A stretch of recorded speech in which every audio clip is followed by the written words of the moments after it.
आप देख रहे हैं पाकिस्तानी खबरों, तज्जियों, तबसरों और अंदरूनी कहानियों पर मुश्तमिल शो इरफान हाशमी और इब्राहिम राजा के साथ दो टोक। बिस्मिल्लाहिर्रहमानिर्रहीम। अस्सलाम कुरान से मैं इरफान हाशमी लंदन स्टूडियो से आपसे मुखातिब हूँ और हमारे साथ मौजूद हैं इब्राहिम राजा साहब। राजा साहब अस्सलाम वालेकुम। वालेकुम अस्सलाम। व्यूअर्स, प्रोग्राम शुरू करने से पहले मेरी आप तमाम दोस्तों से दरख्वास्त है कि आप चैनल को ज़रूर सब्सक्राइब कर लें और आवाज़ बने।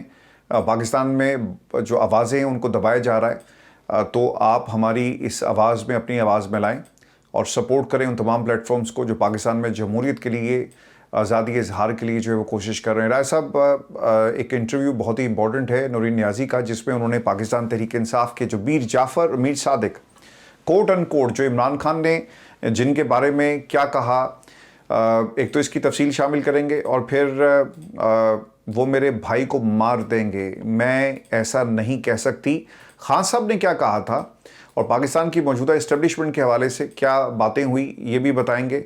और फिर जो अहमद नियाज़ी लॉन्ग मार्च कर रहे हैं इस हवाले से अलीमा खान ने क्या कहा और फिर एक दावत दी गई अलीमीन गंडापुर को, ये भी तफसील जो है वो शामिल करेंगे। और कौन आंख ज़ाया करना चाहता है, और फिर इस्लामाबाद के अंदर जो आपका पिंडी के अंदर जो धरने वाला मामला है इसके हवाले से भी एक अपडेट हमारे पास मौजूद है। और ऐसा फिर इसके अलावा पाकिस्तान की अदालतों में जो डेवलपमेंट हुई है और जो अरबाब ताहिर साहब और बाकी लोग जो हैं वो इमरान खान के केस को अब किस तरह से आगे चलाएंगे, और फिर इमरान खान का जो सज़ा मअतली का मामला था इसे किस तरह से पाकिस्तान में अदालतों के ज़रिए मुकम्मल कंट्रोल इस पर हासिल किया गया। लेकिन इब्तदा करेंगे नूरीन नियाज़ी की गुफ्तगू से। राय साहब, ये जो इंटरव्यू है ना इसमें बहुत सारी कन्फ्यूजन क्लियर हो गई है। एक तो पहली मरतबा ये तमाम बातें नूरीन नियाज़ी ने आज पाकिस्तान की आवाम के साथ शेयर किया है। नूरीन नियाज़ी क्या कह रही है? उस्मा खान और नूरीन नियाज़ी की गुफ्तगू। नूरीन नियाज़ी ये कहती हैं कि ज़्यादा तादाद में लोग आएँ, प्रेशर पड़ता है, ये लोग इस प्रेशर की वजह से हमारी मुलाकात करवाएंगे। इतने माह गुजर गए, खान से मुलाकात नहीं हुई। मेरी आखिरी मुलाकात बहुत तकलीफ़ दे थी। उन्होंने मुझे कहा कि वो बहुत डिस्टर्ब हैं, उन्होंने मुकम्मल तौर पर कैद तन्हाई में मुझे रखा हुआ है, एक नफसियाती हमला है, मुझे ये कमज़ोर करना चाहते हैं और मेरे ऊपर ये बार बार इस तरह की मुझे तकलीफ़ पहुंचाते हैं, ये मुझे मारना चाहते हैं और ये मुझे मार देंगे। ये अल्फाज हैं इमरान खान के। राज साहब, पाकिस्तान के अंदर हम भुट्टो साहब की एग्जांपल देते हैं कि एक जुडिशल मर्डर था, लेकिन राज साहब ये भी तो मर्डर ही है, ऐसा ऐसा मारा जा रहा है। आंख ज़ाया हो गई 85% और इरादे टूट जाएं, इमरान खान के हौसले टूट जाएं, इमरान खान को तोड़ दें, इमरान खान की जमात को तोड़ दें, इमरान खान के ख़ानदान को तोड़ दें, इमरान खान का नामो निशान जो है उसे मिटा दिया जाए। अब तो लोगों ने जो नई पार्टीज़ को लॉन्च किया जा रहा है वो ये कहते हैं कि इमरान खान 90 साल तक क्या आप इनके नज़रिए को ज़िंदा रखेंगे जिस तरह भुट्टो के नज़रिए को ज़िंदा रखा गया। अब उन्होंने भी कैलकुलेटर निकाल लिया है। वो कैलकुलेटर निकालने के बाद कैलकुलेशन शुरू हो गई। राय साहब, कैलकुलेशन क्या है? मेरी नून लीग के दोस्तों से लंदन में कई दफ़ा बात हुई 2 साल पहले। मैं उनको कहा करता था कि यार इमरान खान की ज़िंदगी और रिहाई बहुत ज़रूरी है और तुम लोग जो है बदला ले रहे हो। तो वो ये कहते थे कि देखें जी, ये जो कैलकुलेटर है ना, ये हिसाब किताब जब हम इससे लगाते हैं तो पता ही चलता है कि सारे लोगों ने यहाँ बैठे नहीं रहना। मैंने कहा जी कोई नवी गल करो। बात यह है कि इंसान ने, सब ने जाना है, हम सब फ़ानी हैं और हर शख्स से अपने वक्त पर दुनिया से चले जाना है। लेकिन वो कैलकुलेटर निकाल के बैठे हुए थे इस हद तक कि वो नवाज शरीफ की भी ज़िंदगी को कैलकुलेट करते हैं जब उन्हें चौथी बार वज़ीर-ए-आज़म बनना था। ये नून लीग के दोस्त ये कहते हैं कि अगर इमरान खान की 73-74 साल उम्र हो गई तो ज़्यादा से ज़्यादा 4 साल, 5 साल, 10 साल, इसके बाद तो कहानी ख़त्म। आने वाला कल तो बच्चों का है, मरूसियत का है। तो हम इमरान खान को पाकिस्तान की सियासत से माइनस होता हुआ देख रहे हैं। राय साहब, जो सवाल था कि जो नई पार्टीज आई हैं अब उन्होंने भी कैलकुलेटर निकाल ली है और वो ये कहते हैं कि खान साहब के बाद क्या होगा इस वोटर का, इस वर्कर का, किसकी तरफ चलेंगे? क्या मरियम की और भुट्टो ख़ानदान की ग़ुलामी करेंगे? क्या इनको वोट देंगे तो लिहाजा आप हमें वोट दें? अच्छा, मैं एक जो सवाल है, और भी बातें हुई हैं राज साहब, क्या ये अप्रोच ठीक है? और दूसरी बात, मीर जाफ़र, मीर सादक, इसकी निशानदेही की है इमरान खान ने कि पार्टी के अंदर जो नेशनल डिफेंस यूनिवर्सिटी जाकर जो इस्टेब्लिशमेंट के साथ तस्वीरें उतरवा रहे थे उनका जिक्र किया इमरान खान ने कि इनको पार्टी से निकालना चाहिए और इनकी पार्टी में कोई जगह नहीं है। आखिर ये लोग अडयाला क्यों नहीं आते? लेकिन बड़े वकील किसी को नहीं पूछ रहे, जो आम वर्कर है वो खड़ा है सिर्फ। सबसे ज़्यादा अफसोस हमें वकला पर है जो बगैर मेहनत करके इक़्तिदार में आए और आप सब कुछ वो जो करना चाहते हैं वो नहीं कर रहे। राय साहब, देखें हाशमी साहब, हमने जो एक पहले प्रोग्राम में जो आज सुबह हमारा प्रोग्राम पब्लिश हुआ उसमें हमने कहा था कि हम जो मिनिस्टर्स एनक्लेव है, जिसको मिनिस्टर्स कॉलोनी भी कहा जाता है इस्लामाबाद की, उसके मुतलिक भी कुछ इनसाइट्स शेयर करेंगे, इस्लामाबाद क्लब के मुतलिक भी। और दूसरा जो आपने सवाल किया, पहले इसके जवाब की जानिब आता हूँ। एक तो ये जो एज के अंदाजे लगा के लोग बात कर रहे हैं, आपने कहा कैलकुलेटर खोले हुए हैं, इससे बड़ी वाहियात बात हो ही नहीं सकती। चाहे इस किस्म की गलीज़ बात मियाँ नवाज शरीफ के मुतल्लिक की जाए, इमरान खान साहब के मुतल्लिक की जाए या किसी और के मुतल्लिक की जाए, कि आप एज की बुनियाद पर ये कह रहे हैं कि ये तो 4 साल 5 साल या 10 साल ही, यानी आप ये फैसला कर रहे हैं कि ये बस अब इतना जिएंगे और उसके बाद क्या होगा। एक तो इसके अंदर ये ऐसा गलाजत भरा एक अंदाज़ा या गलाजत भरी अप्रोच है कि इसकी लिए मजम्मत करने के लिए भी अल्फाज कम हैं। दूसरा ये कि आप देखें कि शहबाज शरीफ जो इस वक्त सिटिंग प्राइम मिनिस्टर हैं और कैंसर सर्वाइवर भी हैं, 74 ईयर उनकी भी एज है और वो एक्टिवली इस वक्त जो है आपका इक़्तिदार का जो निज़ाम है उन्होंने संभाला हुआ है। बैरून मुल्क दौरे भी करते हैं, बल्कि पाकिस्तान के दौरे पर कम कम आते हैं आजकल, और बैरून मुल्क ही ज़्यादा रहते थे। तो ये कहना कि किसी की ज़िंदगी इतनी रह गई है, इसका मतलब है कि उस शख्स का कोई सियासी शौर नहीं है। जहाँ तक ये बात है कि इमरान खान साहब का उसके बाद नज़रिया चलेगा जैसे भुट्टो साहब का चला, तो उसके अंदर एक चीज़ को वाज़े करना बहुत ज़रूरी है। भुट्टो साहब का जो नज़रिया है, वो भुट्टो साहब को जब गैर कानूनी तौर पर, गैर आइनी तौर पर फांसी लगाई गई, तो उसके बाद भुट्टो साहब का नज़रिया कुछ अरसा तक तो चला, यानी भुट्टो साहब का जो नज़रिया था वो कुछ अरसे तक तो चला, लेकिन उसके बाद तो फिर आसिफ अली जरदारी का नज़रिया जो है वो चला भुट्टो साहब के नाम पर। यानी क्या आसिफ अली जरदारी साहब जो हैं, क्या वो कोई भुट्टो के फ़लसफ़े को लेके या भुट्टो के नज़रिए को लेके, भुट्टो साहब के नज़रिए को लेके आगे चल रहे हैं? वो तो उनका नाम इस्तेमाल कर रहे हैं और उनके नाम पर वो सिंध की हुकूमत हमेशा बना लेते हैं, और सबको पता है कि वो भी इस वजह से बना लेते हैं कि एक इस्तेसाल का निज़ाम जो अंदरूनी सिंध शुरू किया गया है, आप ये कह लें कि एक मखसूस निज़ाम बना के, तो उसकी बुनियाद पर ये अंदरूनी सिंध से इलेक्शन जीतते हैं। एक ऐसा निज़ाम कि जिसको तोड़ना बहुत मुश्किल है। तो इमरान खान साहब का जो नज़रिया है, जो ऑफ कोर्स भुट्टो साहब के नज़रिए से बहुत स्ट्रॉन्ग है। इमरान खान साहब, भुट्टो साहब जितने मकबूल थे अपने ज़माने में, इमरान खान साहब की मकबूलियत का कोई कंपैरिजन नहीं है उनके साथ। इमरान खान साहब उनसे कहीं ज़्यादा मकबूल हैं। और इमरान खान साहब का जो यानी पाकिस्तान की दाखिली सियासत के मुतल्लिक या ख़ारजी सियासत के मुतल्लिक, ट्रांसपेरेंसी के मुतल्लिक, शफाफियत के मुतल्लिक और लोगों को अवेयरनेस देने के मुतल्लिक ही नज़रिया है, ये तो इन एनी केस जो इमरान खान साहब के इस नज़रिए पर यकीन रखते हैं, ये जो कन्विंस हो गए हैं, ये नज़रिया तो जारी रहेगा।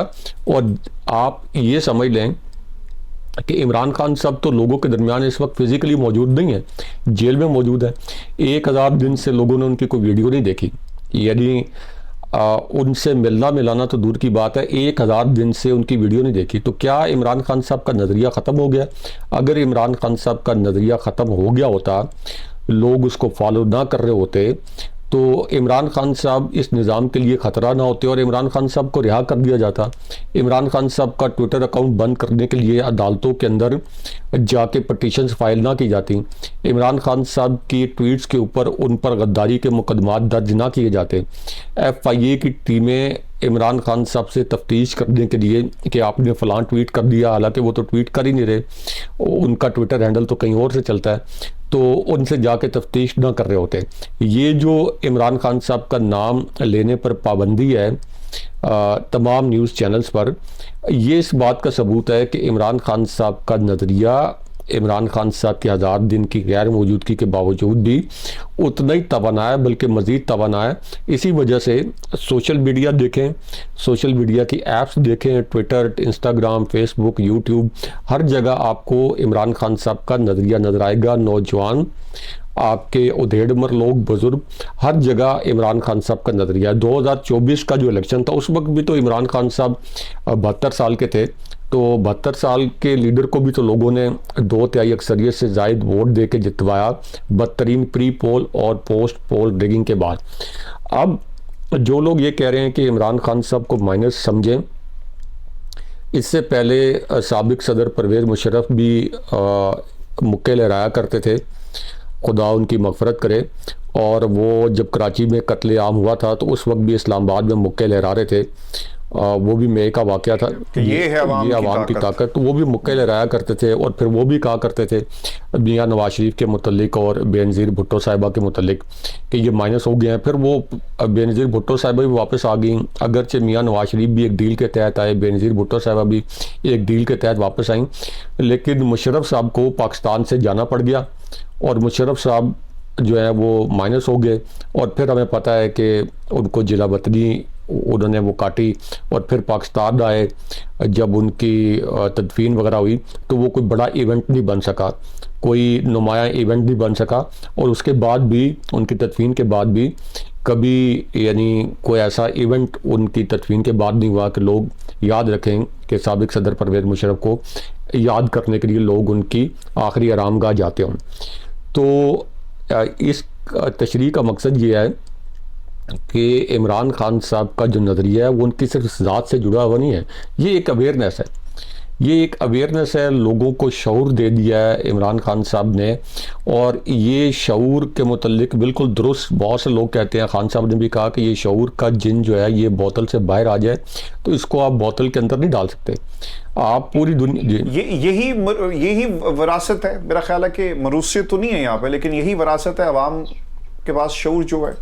खान साहब के बाद अल्लाह ताला उन्हें ज़िंदगी दे, जितनी उनकी ज़िंदगी है उनके बाद राय साहब ये शऊर की विरासत पाकिस्तान की आवाम के पास होगी। देखें, एक तो शऊर की विरासत तो उनके पास होगी और दूसरा कि क्या इमरान खान साहब को सियासत से कोई माइनस किया जा सकता है। ये बात दुरुस्त है कि इमरान खान साहब की जान लेने के मुतल्लिक जिन खदशात का इजहार उनकी बहनें कर रही हैं और PTI के भी कुछ लोग कर रहे हैं, उन खदशात को तक़वियत मिलती है इस बात से कि इमरान खान साहब को शिफा इंटरनेशनल हॉस्पिटल नहीं ले जाया जाता ट्रीटमेंट के लिए, या शौकत खानम हॉस्पिटल के डॉक्टर्स को उस पैनल में शामिल नहीं किया जाता। लेकिन इसका मतलब ये नहीं है कि खुदा न खास्ता कोई ये तय हो गया है कि इमरान खान साहब की कोई ज़िंदगी ख़त्म हो रही है या इमरान खान साहब सियासी तौर पर फ़ाल नहीं रह सकेंगे, एक्टिव नहीं रह सकेंगे। इसका सबसे ज़्यादा अंदाज़ा कौन लगा सकता है? इसका सबसे दुरुस्त अंदाज़ा वो लोग लगा सकते हैं जो कि इमरान खान साहब की 24 घंटे जेल के अंदर मॉनिटरिंग कर रहे हैं। और वो कौन कर रहे हैं? इस जाली फार्म 47 के नुमाइंदे, जेल हुकाम, इसी तरह जो आपके ताकतवर हल्कों के नुमाइंदे वो मॉनिटरिंग कर रहे होते हैं। अगर वो इस नतीजे पे पहुंच चुके होते कि अब इमरान खान साहब का नज़रिया ख़त्म हो गया है, अब इमरान खान साहब फ़ाल सियासत नहीं कर सकते, अब इमरान खान साहब जो है मुलाकातें खुल जाती, राय साहब क्या वो रिहा कर देते। और अगर इमरान खान साहब को अपनी को जान की परवाह होती तो इमरान खान साहब के लिए तो ये कोई भी डील करना ये तो कोई मसला ही नहीं है कि इमरान खान साहब उनकी बात मान लें और बाहर आ जाएं।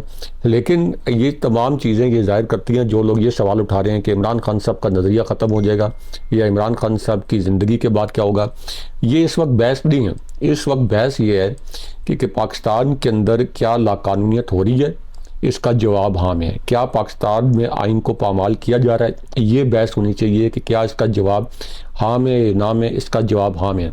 क्या इमरान खान साहब को 1000 दिन से गैर कानूनी तौर पर कैद रखा गया है, इस पर बहस होनी चाहिए, इसका जवाब हाँ में है। क्या 8 फरवरी 2024 का इलेक्शन लूटा गया, इस पर बहस होनी चाहिए कि लूटा गया या नहीं लूटा गया, इसका जवाब हाँ में है। क्या PTI को बदतरीन जबर का निशाना बनाया गया या नहीं, इसका जवाब हाँ में है या नहीं में। इंसानी हकूक़ की पामाली हो रही है या नहीं हो रही, सहाफ़त पर कदगन लगी है कि नहीं लगी, ये इस वक्त हमारे मसाइल हैं।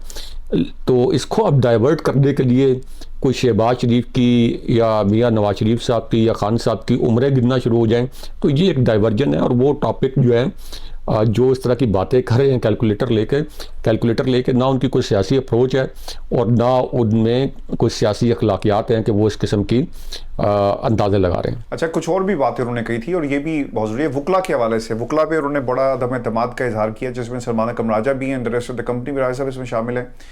और फिर इसमें ना एक और जो बात उन्होंने कही थी कि जो बहुत ही इम्पोर्टेंट है, खान साहब ने कहा कि वो कौन लोग थे, नाम मुझे बताओ। कुछ के नाम मैंने बता दिए जो मुझे पता थे, जिनको मैं जानती नहीं थी मैं नहीं बता सकी। खान साहब ने कहा कि जो इस्टेब्लिशमेंट के साथ है वो मेरी पार्टी में मीर जाफर, मीर सादिक है और इसकी पीटीआई में कोई जगह नहीं। अब तो 5 माह हो चुके, कोई जिक्र नहीं। एक आंख ज़ाया होने की वजह नहीं मालूम, डर है कि कहीं दूसरी आंख ज़ाया ना हो जाए। अफसोस है कि पीटीआई ने इस पर कोई लाएमल नहीं दिया, मगर हम मजबूर हैं कि पार्लियामेंटेरियंस को कह रहे हैं कि वो नहीं आते। आम आदमी को तो पुलिस पकड़ लेती है, पार्लियामेंटेरियंस को नहीं पकड़ती। हम जब भी खान से मुलाकात करते हैं वो सब रिकॉर्ड होता है। जो लोग इस्टेब्लिशमेंट के साथ हैं वो गाजर मूलियों की तरह हैं। खान साहब उन्हें लेकर आए थे। सबसे ज़्यादा अफसोस कि हमें वकला पर, जो मेहनत करके इक़्तिदार में आए और अब वो कुछ नहीं कर रहे, वो आम वर्कर वो खड़ा है सिर्फ, लेकिन बड़े वकला उन्हें पूछते नहीं हैं। आखिरी के लोग अडयाला क्यों नहीं आते? हमारा फोकस है इमरान खान है, इसलिए हम आपको कहते हैं कि खुदारा अडयाला आओ। रिहाई ऐसे नहीं होगी, रिहाई ऐसी होगी कि आप हाई कोर्ट पर प्रेशर डालें। हम तो तकरीबन हर रोज़ ही अडयाला आते हैं। ये लोग कहते हैं कि हमारे ऊपर केसेस हैं, हमें पकड़ लेंगे, तो हम पर दहशतगर्दी के केसेस हैं, क्या हम घर बैठ जाएंगे? इमरान खान तो कभी घर नहीं बैठे, वो तो आप ही लोगों के लिए जंग लड़ रहा है और उनके पास तो ओहदा है। अगर आपको डर है तो आपको लीडर बनने का कोई हक नहीं। हमारी खवातीन तक जेलों में हैं, तो आप लोग घरों में क्यों बैठे हुए हैं? ये उनका एक इंटरव्यू था ऐसा। बहुत से लोग घरों के अंदर नहीं बैठे हुए, वो बैठे हुए हैं मिनिस्टर एनक्लेव में। इस्लामाबाद में आप एक मकाम है मिनिस्टर एनक्लेव, जैसे आपका पंजाब हाउस है, केपी हाउस, तो आप मिनिस्टर एनक्लेव जाएं तो जो आपके वज़रा हैं उनकी वहाँ पे रिहाइशगाहें हैं और बड़ा पॉश इलाका है। उसके बैक साइड पे आपको पूरी मार्गला नज़र आती है, लश ग्रीन, और इसके राइट साइड पे जाएं तो आपको मैरियट होटल है और फिर उसके आगे पार्लियामेंट है। और आप ऐसे ही लगता है कि उस मिनिस्टर एनक्लेव में जाएं तो जिस किस्म की हरियाली और जिस किस्म का माहौल है कि ज़मीन के ऊपर ही जन्नत के नज़ारे नज़र आते हैं, इतना ज़बरदस्त वहाँ पे एनवायरनमेंट है।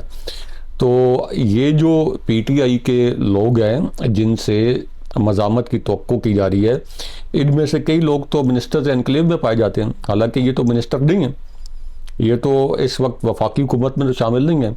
तो ये तो मिनिस्टर एनक्लेव में भी ज़ियाफ़ते उड़ाते हैं और जो इनको मदऊ किया जाता है मुख्तलिफ इवेंट्स, तो वहाँ पे जाते हैं। इमरान खान साहब की रिहाई के लिए इन्होंने क्या कोई एफर्ट करना तो दरकिनार इज़हार यकजहती के तौर पर ही आप इस तरह के इक़दाम ना करें जिससे वर्कर माइंड करे। इसी तरह जो आपका इस्लामाबाद क्लब है, जो एक एलीट क्लब है और जिसकी बड़ी महंगी मेंबरशिप है, आप देखें जाएं इस्लामाबाद, तुसी पोल खोलोगे तुसी सारे में पोल खोल रहे हो, तो आप जाएं इस्लामाबाद क्लब, आपको नज़र आएंगे पीटीआई के लोग वहाँ पे बैठे हुए नज़र आएंगे, ज़ियाफ़ते उड़ा रहे होंगे, पीटीआई के एमपीएस नज़र आएंगे, पीटीआई के एमएनएस नज़र आएंगे, फिर यहाँ पे नज़र आएंगे जो एक एलीट क्लब है और उनके चेहरों पे किसी किस्म की कोई नदामत, परेशानी, इस्तराब इमरान खान साहब के मुतल्लिक नहीं होगा, और ना ही ये कभी कहेंगे कि इस्लामाबाद क्लब के अंदर ही कोई इवेंट इमरान खान साहब की रिहाई के लिए या कोई अलामती इवेंट करवा लें।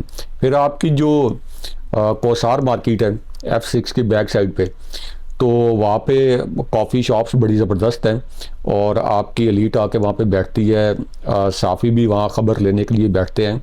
तो आपके जो पीटीआई के रहनुमा जो अडयाला जेल नहीं जाना चाहते इमरान खान साहब की बहनों से ज़्यादा यकजहती के लिए, आप वहाँ पे जाएं, शाम को आपको मिलेंगे बेहतरीन खुशगवार माहौल में कॉफ़ी के सिप ले रहे हैं, साथ उनके ये जो आपकी जाली फार्म 47 वाली हुकूमत जिनको ये कहते हैं, उनके लोग भी बैठे होंगे। टॉक शोज़ में एक दूसरे के साथ वो नूरा कुश्ती करेंगे, लेकिन वहाँ उधर भी बैठे होंगे। और फिर मैं वो पंजोता साहब का एक बयान पढ़ रहा था, उनके ऊपर भी किसी ने शायद तनकीद की। वोकल है, वो अच्छे पीटीआई के वर्कर भी हैं, कहते हैं कि मैं टॉक शोज़ में होता हूँ, टॉक शोज़ से तो पूरी पाकिस्तान में आवाज़ जाती है, और टॉक शोज़ से पूरी आवाज़ तो टीवी से आवाज़ उठाने से इमरान खान साहब नहीं रहा होंगे। ठीक है कि उसका एक पार्ट वो हो सकता है कि अवेयरनेस आप कुछ दे रहे हैं लोगों को, लेकिन असल में तो आपको किरदार अदा करना चाहिए। ਅਸੀਂ ਤੁਸੀਂ ਜਿਹੜਾ ਨਾ ਉੱਠ ਜਾਂਦੇ ਆ ਤੇ ਫਿਰ टीवी टॉक शो चल रहे हैं राय साहब, मैं और आप उठ जाते हैं सोशल मीडिया पे जो आवाज़ें इस डिटेल के साथ तो प्रोग्राम नहीं होते। तो वहाँ पे आप देखें कि उनको अमली कोई इक़दाम करना चाहिए, जाना चाहिए। बहुत से कारकुनों को लेके उनको भी टिकट दिया गया था, अडयाला जेल जाएं, वो अलीमा खान साहिबा से इज़हार यकजहती करें, तो ग्राउंड के ऊपर इक़दाम करें। अगर बहुत से लोग चले पंजोता साहब तो फिर भी कभी कभार कोई ट्वीट तो कर देते हैं, ख़ास तौर पर इस जाली हुकूमत के ख़िलाफ़ वो कर देते हैं, लेकिन बाकी तो ट्वीट्स भी नहीं करते। इमरान खान साहब के और पीटीआई ऑफिशियल के ट्वीट को रीट्वीट नहीं करते। आप अगर इजाजत दें कोई एक नाम लें, अभी हम चेक कर लेते हैं कि किसी ने ट्वीट किया कि नहीं किया। कोई एक नाम रहा है साहब, बताएं। आप देखें, अली मोहम्मद खान साहब ने इमरान खान साहब की ट्वीट को कभी रीट्वीट नहीं किया जब से वो जेल में है। या किसका? अली मोहम्मद खान साहब, उन्होंने जो भी इस निज़ाम के खिलाफ ट्वीट्स किए उनको उन्होंने कभी रीट्वीट नहीं किया। और नहीं, वो कहते हैं, मैं आपको बताता हूँ, वो कहते हैं कि याद रखें कि ये एहतजाज की कॉल खान साहब ने देनी है, अली मीन भी उनकी चॉइस थी और हम उनके कहने पर सोहेल अफरीदी को भी उसी तरह इंडोर्स करते हैं। 4.3 मिलियन फॉलोअर्स हैं इनके, राय साहब 4.3 मिलियन फॉलोअर्स। और मैं जब इनकी फॉलोइंग में देखता हूं तो वो इमरान खान है नंबर 1, एक ही बंदे को फॉलो करते हैं, दैट इज़ इमरान खान। बाकी 4.3 मिलियन फॉलोअर्स। इनकी फरवरी 2018 की जो बस एक ही तकरीर है, अली मोहम्मद खान तकरीर है, उसी का क्रेडिट है, एक ही फिल्म जिसकी तो बस उसी की रॉयल्टी खाते हैं। हाँ, अच्छा, उसके बाद 9 घंटे पहले इन्होंने एक अपनी कोई वीडियो शेयर की है। फिर उसके बाद जो अडियाला इस्लामाबाद हाई कोर्ट में गए थे, निकलते आते जुल्फ़ों वाली सरकार जो है जुल्फ़ें लहराती हुई हमें खैर नज़र आई है। और वो गाड़ी में बैठते हुए आए और फिर वो गाड़ी में बैठकर चले गए। ये उनकी ट्वीट है। फिर एक और किसी ने ट्वीट किया, उसको उन्होंने रीट्वीट किया। और फिर Pakistan is an Islamic country and everything should be done in accordance with Quran and सुन्ना। अंसार अब्बासी साहब की उन्होंने ट्वीट को इंडोर्स किया। तो आपको वो ही नज़र आ रहे हैं। फिर अप्रैल 10 की एक तकरीर है, वो भी पुरानी कोई तकरीर जिसे उन्होंने किया हुआ है। तो वो जो आप कह रहे हैं कि रीट्वीट नहीं किया, नहीं करते, वो कभी भी नहीं करते। और बहुत से लोग हैं जो मुकम्मल तौर पर कॉम्प्रोमाइज हैं। और नाम बताएं, एक और नाम। आप मिसाल यूसुफजई को देख लें, उनको देख लें, यानी कोई एक नाम क्या, आप ये मुझे कहें कि कोई एक नाम बताएं कि जो इमरान खान साहब की ट्वीट को रीट्वीट करते हो। जो नहीं, मैं देखना चाहता हूँ ना कि पहले ये लोगों को बताएं ना कि असल में हो क्या। मिसाल यूसुफजई, ये भी जी इनका भी 1,36,006 इनके फॉलोअर्स हैं। टॉप पे इन्होंने इमरान खान की, जब वो जख्मी थे, एक तस्वीर उनकी लगाई हुई है, इसे पिन किया हुआ है। उसके नीचे 3 मई को इन्होंने बख्तावर खान का कोई गालबन ट्वीट को रीट्वीट किया जिसमें अली जफर साहब थे। और बाद में कुछ और ट्वीट्स को भी रीट्वीट्स किया। लेकिन इमरान खान की रीट्वीट आपको कहीं दूर दूर तक नजर नहीं आ रही। वो इमरान खान साहब की क्या, पीटीआई की भी कोई निज़ाम के खिलाफ पीटीआई ऑफिशियल ट्विटर अकाउंट की भी ट्वीट हो तो उसको भी रीट्वीट नहीं करते। तो इन्होंने क्या जाके अडियाला जेल में इमरान खान साहब से मुलाकात के लिए एफर्ट करनी है, या कोई लॉन्ग मार्च करना है, या कोई धरना देना है। ये इस वक्त बिल्कुल भी आप ये कह लें कि मुकम्मल तौर पर इनका ख्याल है कि हमें इमरान खान साहब चलें कैद हैं, अभी 2 साल 2.5 साल और हम MNAs MPAs और जो हमारे पास ओहदे हैं, या किसी के पास ओहदा नहीं भी है तो हम आराम से गुजार लें। इमरान खान साहब की खैर है, 1000 दिन वो कैद हैं, अगर 500 दिन भी और कैद रहे तो इनको कोई परवाह नहीं। बहुत शुक्रिया सब।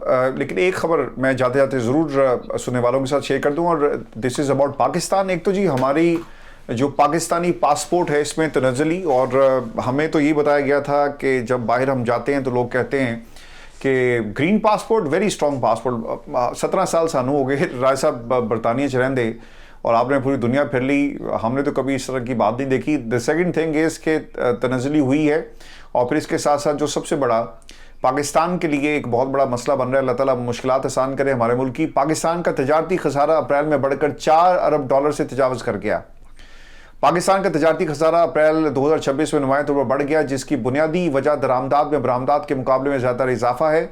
और वफाकी इदारा शुमारियात की जानिब से आज जारी किए गए दादा शुमार के मुताबिक अप्रैल 2026 में मुल्क का तजारती खसारा $4.07 अरब तक पहुँच गया है, और गुज़श्ता साल के इसी महीने के मुकाबले में 19.1% ज़्यादा है। और माहाना बुनियाद पर खसारे में 43.5% इजाफा रिकॉर्ड किया गया। दूध और शहद की नहरें बह रही थी, लेकिन अब इनके अपने तज्जिए और इनकी रिपोर्ट्स बता रही हैं कि पाकिस्तान में जो तजारती खसारा है वो $4 अरब के करीब पहुंच चुका है। व्यूअर्स, ये हमारी आज की नशिस्त। अपने कमेंट्स भेजिएगा, चैनल को जरूर सब्सक्राइब करें। इजाज़त दीजिए, अल्लाह ने के बाद।